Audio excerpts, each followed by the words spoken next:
This is a course on the historical reliability of the New Testament Gospels.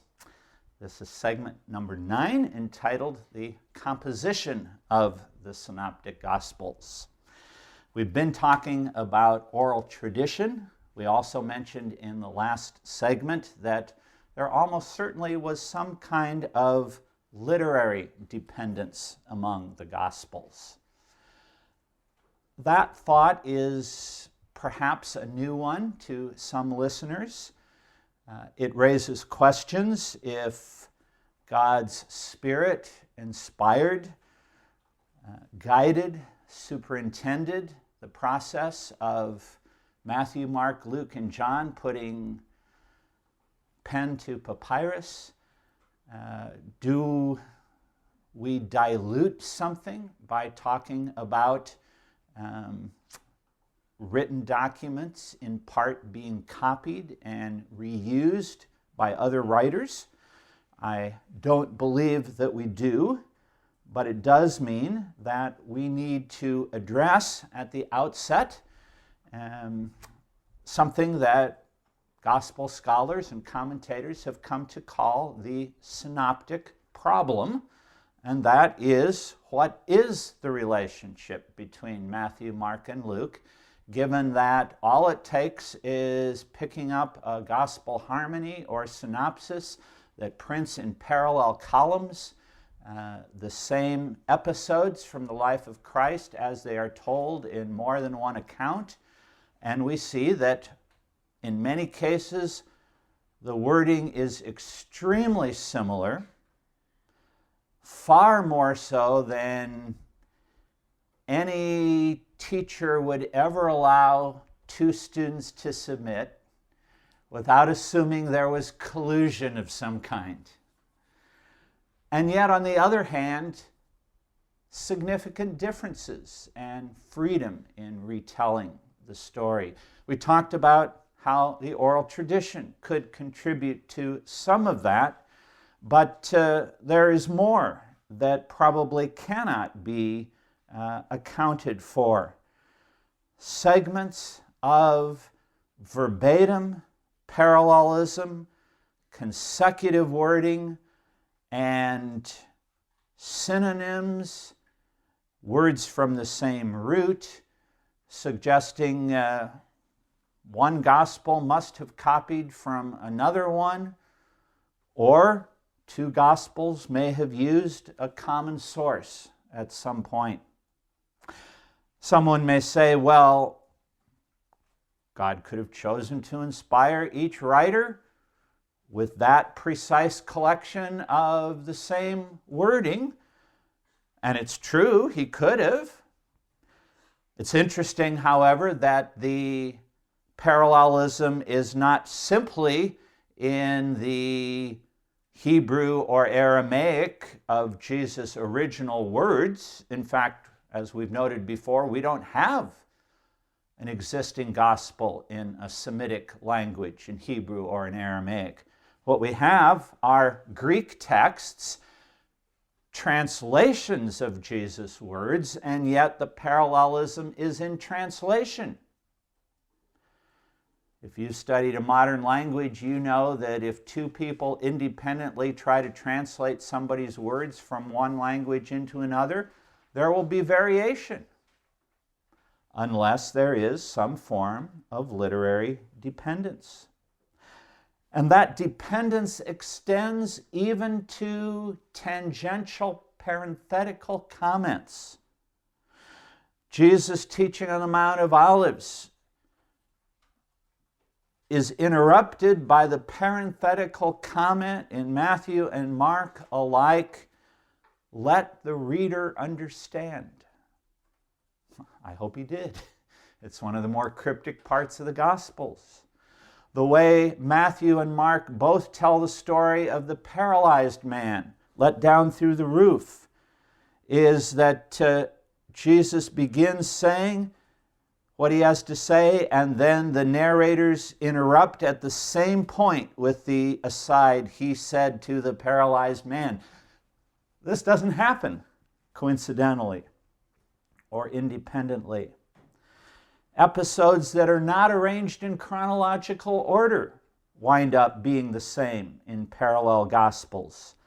But the clinching argument, it seems to me, is Luke's own description of what he understands himself to have been doing as a gospel writer. We used this example in looking at differences among translations earlier, but let's read it again. The opening 4 verses of Luke. Many have undertaken to draw up an account of the things that have been fulfilled among us, just as they were handed down to us by those who from the first were eyewitnesses and servants of the word. Luke acknowledges that there were other existing accounts, that he is aware of them and presumably aware of their contents, that they have to do with the same topic about Jesus and the gospel events, and that he has interviewed eyewitnesses and people he calls servants of the word, a fairly technical term for individuals certified and authorized in early Christian circles as accurate transmitters of information about Jesus. Verses 3 and 4, with this in mind, since I myself have carefully investigated everything from the beginning, the kind of language historians regularly included in their prologues, I too decided to write an orderly account for you. Despite the New American Standard Version saying in consecutive order, the term in the Greek simply means an order, a logical order of some kind. Sometimes it's consecutive, sometimes it's topical. But he writes it for his patron, most excellent Theophilus, so that you may know the certainty of the things that you have been taught. Here, in a nutshell, is inspired biblical support for the understanding that the gospel writers used previous sources, written and oral, reliable oral tradition, written documents, and then put their own stamp and their own selection and their own sequence in ways that they felt would be most helpful and most convincing. So, what was the relationship among the 3 so-called Synoptic Gospels that can so frequently be put in a synopsis, an expression that means a together look, because they are so similar and yet have at times some striking differences? The view that is by far the most widely accepted among scholars, not the only one, but certainly the dominant one, is one that begins with the Gospel of Mark as the oldest source, probably written no later than the 60s, maybe even, some would say, in the late 50s. Mark is the shortest of all of the Gospels, considerably. Matthew and Luke, almost certainly, not certainly, but I think almost certainly, relied on Mark's text, were aware of what he wrote, followed his wording when they had no reason to change it, but felt free to abbreviate, to expand, to add other information, to weave together what they knew from their own experience and from other sources, so that Matthew and Luke are each about half again as long as Mark. And less than 10% of Mark's gospel does not reappear in either Matthew or Luke or both. But because Matthew and Luke are about half again as long, we still have to account for what they contain that's not found in Mark. And one of the most intriguing features is that about 235 verses, admittedly not a scientific unit of measurement, some are short, some are long, are closely enough alike to suggest the same saying or episode from Christ's life, unique to Matthew and Luke together, but not in Mark. Was there some other source, perhaps lost forever, that Matthew and Luke relied on? And because the first group of scholars to consistently propose this lived in Germany in the 19th century, and the German word for source is Cavella, this has come to be known as the Q hypothesis. Nothing related to James Bond. There still is other material in Matthew and Luke, not found in any other gospel, and scholars often use as just neutral abbreviations the letter M for Matthew's unique episodes, the letter L for Luke's. What makes Q more fascinating is that those roughly 235 verses in common to Matthew and Luke, but not found in Mark, are almost all teachings of Jesus. Short sayings, longer parables, teaching of in-between length, one or two narratives, but mostly teachings. And we know from other examples from the ancient world that famous philosophers' disciples would gather together the most influential and memorable teachings. There is a document, the Lives of the Eminent Philosophers, written by a 2nd century Greek writer, Diogenes Laertius, that in many of his brief biographies there will be a collected section that lists some of the most famous teachings of that philosopher. We saw in an earlier segment, there is a later Gnostic, quote-unquote, gospel called the Gospel of Thomas, but it's nothing more than 114 sayings attributed to Jesus. Many of them not historical, we suggested, but it shows that that literary form of a collection of sayings was known. Today, it would be put on a DVD and it would have been called The Best of Jesus. But that wasn't the way things went in the ancient world. That is a hypothetical reconstruction of perhaps the most likely way the Gospels were put together, but we shouldn't accept each part of it as equally probable. Markan priority has an overwhelming likelihood of being true. Q, somewhat less so, but if I were a betting person, I would say slightly more likely than not.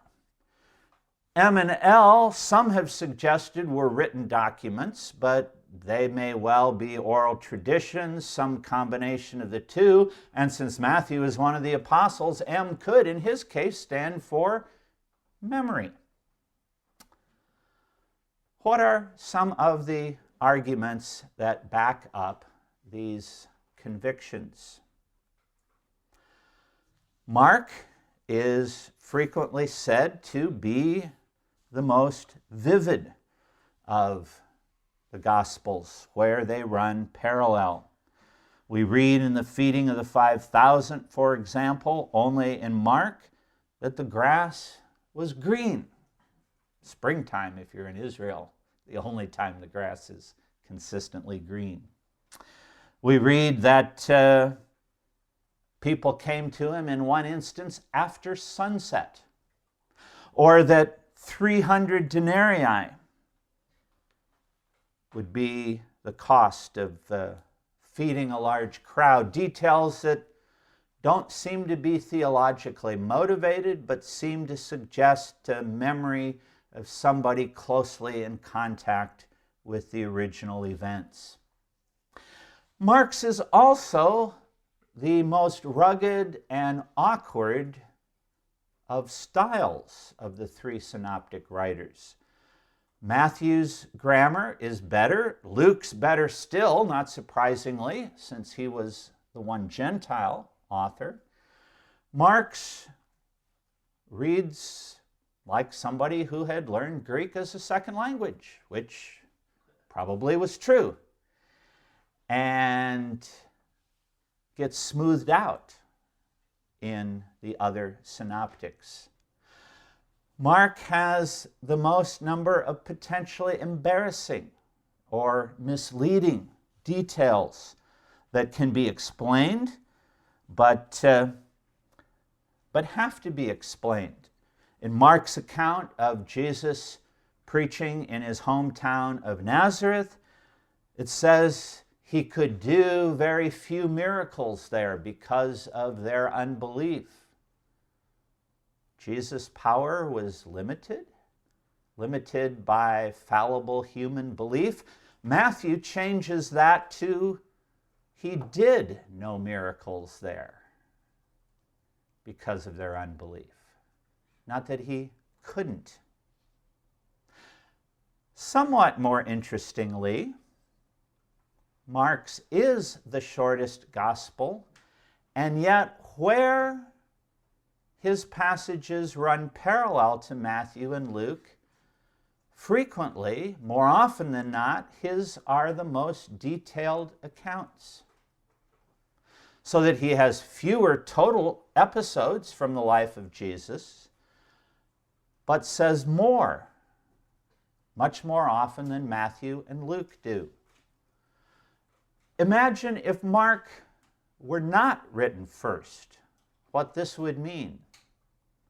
It would mean that he knew a lot of what was contained in either Matthew or Luke, or both, chose to omit a lot of it, but then the passages he did decide to record, he waxed eloquent on.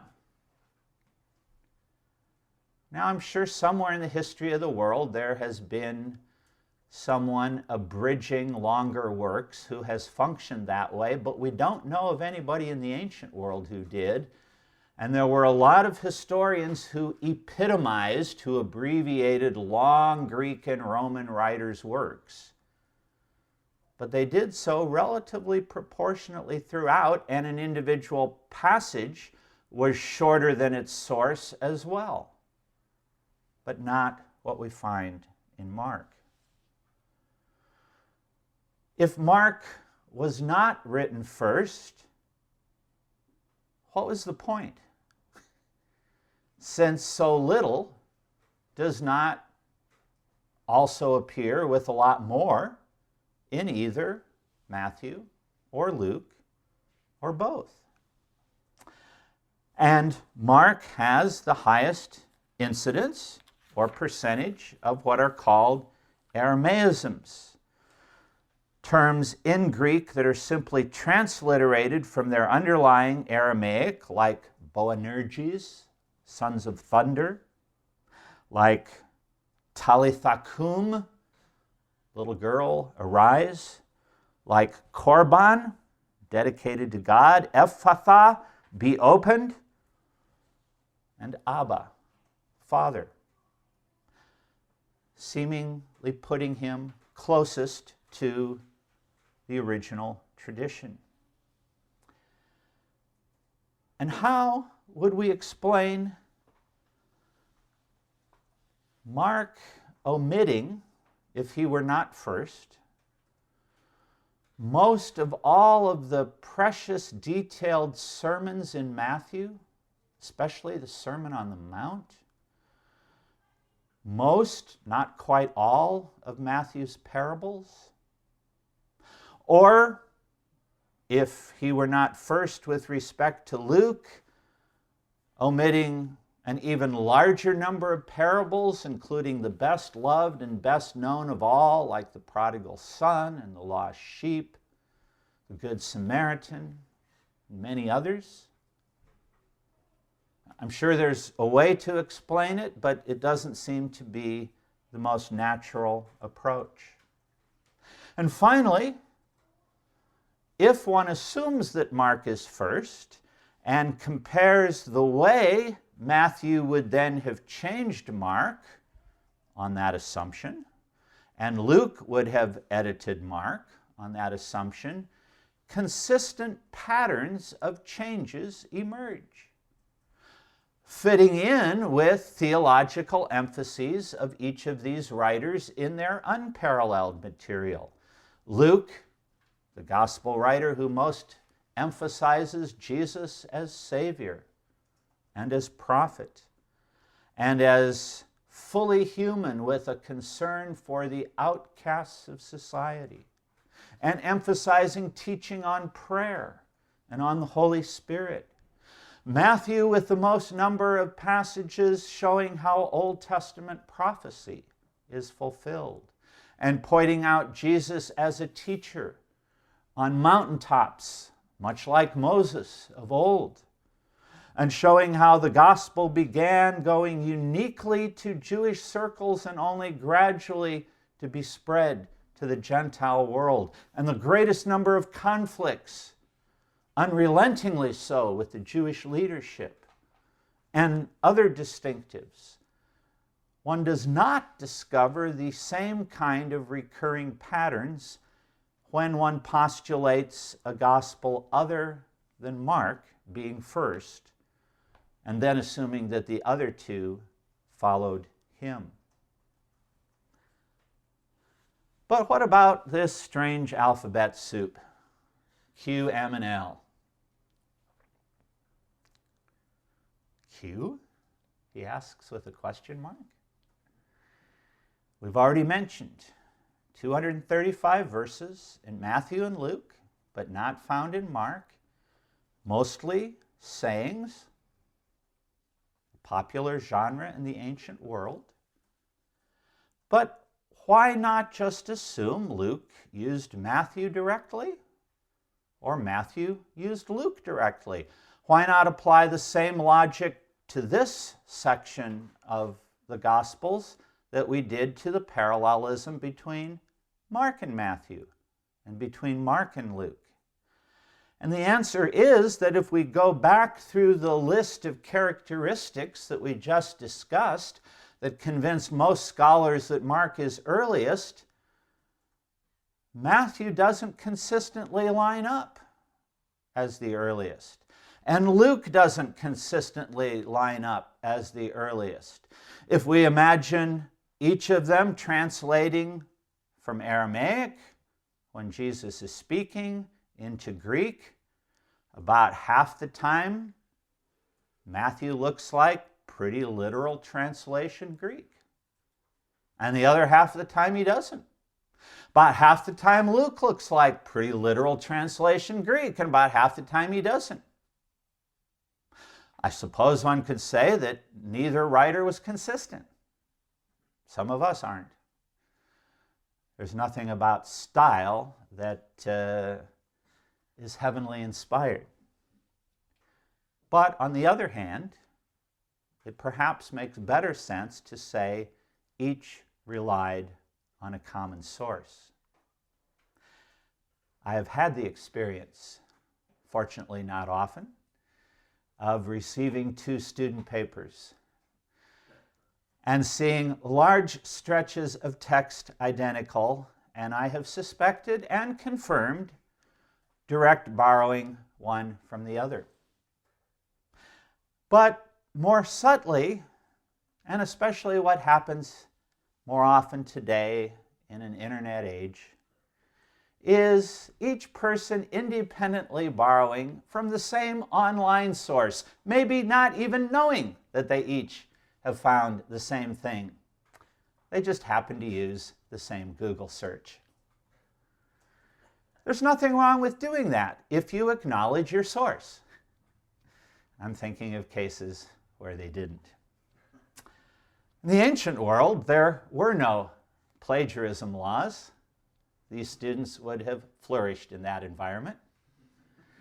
But this is part of the logic as to how scholars make these kinds of judgments.